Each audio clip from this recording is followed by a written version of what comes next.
മഹാപർവ്വതം തന്നെ സാക്ഷാൽ ശിവഭഗവാനായി കരുതുന്ന ഒരു ദേവഭൂമിയാണ് തിരുവണ്ണാമലൈ അഥവാ അരുണാചലേശ്വര പർവ്വതം. പ്രയാണത്തിൻ്റെ ഇന്നത്തെ യാത്ര 220 കോടി വർഷം പഴക്കമുണ്ട് എന്ന് കരുതപ്പെടുന്ന തിരുവണ്ണാമലൈ അരുണാചലേശ്വര ക്ഷേത്രഭൂമിയിലേക്കാണ്.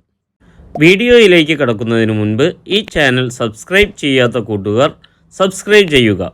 വീഡിയോ ഇഷ്ടമായാൽ ലൈക്ക് ചെയ്യാനും കമന്റ് രേഖപ്പെടുത്താനും മറക്കാതിരിക്കും. മലയടിവാരത്ത് സ്ഥിതി ചെയ്യുന്ന തിരുവണ്ണാമലൈ അരുണാചലേശ്വർ കോവിലാണ് ഇവിടുത്തെ പ്രധാന ആകർഷണം. 24 ഏക്കർ ഭൂമിയിൽ 6 പ്രകാരങ്ങളും 9 രാജഗോപുരങ്ങളുടെയും ശോഭയിൽ തലയുയർത്തി നിൽക്കുന്ന ഈ ക്ഷേത്രം ഏകദേശം 1100 വർഷങ്ങൾക്ക് മുൻപ് പണി കഴിച്ചതായാണ് കണക്കാക്കപ്പെടുന്നത്. പാണ്ഡ്യ രാജാക്കന്മാർ മുതൽക്കുള്ള എല്ലാ വംശാവലി രാജാക്കന്മാരും ഈ ക്ഷേത്രം പരിപാലിച്ചതായി കണക്കാക്കുന്നു.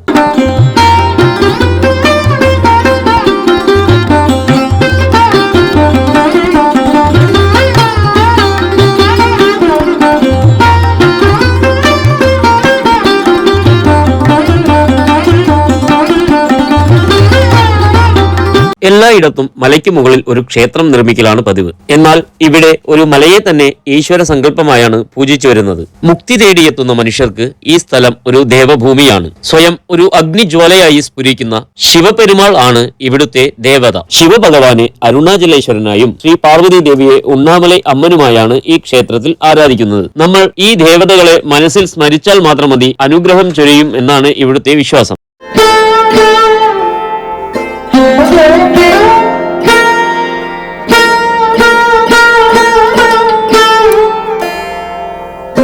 കൃതയുഗത്തിൽ അഗ്നിപർവ്വതമായും ത്രേതായുഗത്തിൽ മാണിക്യമലയായും ദ്വാപരയുഗത്തിൽ സ്വർണഗിരിയായും കലിയുഗത്തിൽ കല്ലുമലയായും ഇവിടം പവിത്രമായി വിശ്വസിക്കപ്പെടുന്നു. ഈ പുണ്യപുരാതന ഭൂമിയുടെ പവിത്രത കണക്കിലെടുത്ത് ധാരാളം സന്യാസിമാർ തങ്ങളുടെ ജീവൻ മോക്ഷത്തിനായി അരുണാചലേശ്വരത്ത് എത്തുകയും ഇവിടെ സമാധി അടയുകയും ചെയ്തിട്ടുണ്ട്. രമണ മഹർഷി, ഗുരു നമശിവായർ, ശേഷാദ്രി സ്വാമികൾ എന്നിവർ എടുത്തു പറയേണ്ടവരാണ്. ഈ സന്യാസി ശ്രേഷ്ഠന്മാരുടെയെല്ലാം സമാധി ഈ ഗിരിവലം ചെയ്യുന്ന പാതയിൽ നമുക്ക് കാണാം.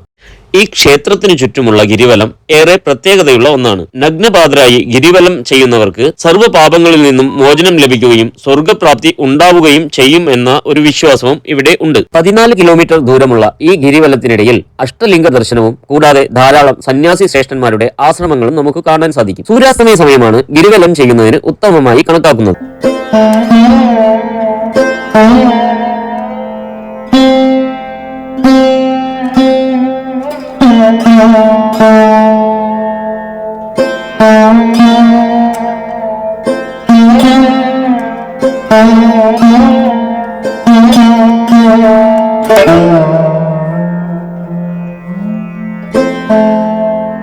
പുലർച്ചെ 5 മണി മുതൽ രാത്രി 10 മണി വരെയാണ് ക്ഷേത്രത്തിലെ പൂജാകർമ്മങ്ങൾ നടക്കുന്നത്. പ്രദോഷം, അമാവാസി തുടങ്ങിയ പ്രതിമാസ ഉത്സവങ്ങളും പൂർണിമ, ചതുർത്ഥി, ബ്രഹ്മോത്സവം, കാർത്തിക ദീപം, രഥയാത്ര തുടങ്ങിയ മറ്റു ഉത്സവങ്ങളും ഇവിടുത്തെ പ്രത്യേകതയാണ്. നവംബറിനും ഡിസംബറിനും ഇടയിൽ വരുന്ന പൗർണമി ദിനത്തിലെ തൃക്കാർത്തിക ദീപമാണ് ഇവിടുത്തെ പ്രധാന ഉത്സവം. ലോകമെമ്പാടുമുള്ള ഭക്തർ ഈ ചടങ്ങിന് ഈ പുണ്യഭൂമിയിൽ എത്തിച്ചേരാറുണ്ട്. അരുണാചല കുന്നുകൾക്ക് മുകളിൽ 30 ടൺ നെയ്യ് ഉപയോഗിച്ച് തെളിയിക്കുന്ന ഈ കാർത്തിക ദീപജ്വാലകളിലൂടെ ശിവൻ സ്വയം ജ്വലിച്ചു നിൽക്കുന്ന കാഴ്ചയാണ് ഭക്തർക്ക് നൽകുന്നത്.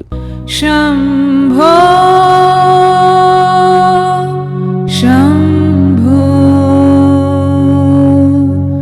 ശംഭോ ശംഭോ ശംഭോ.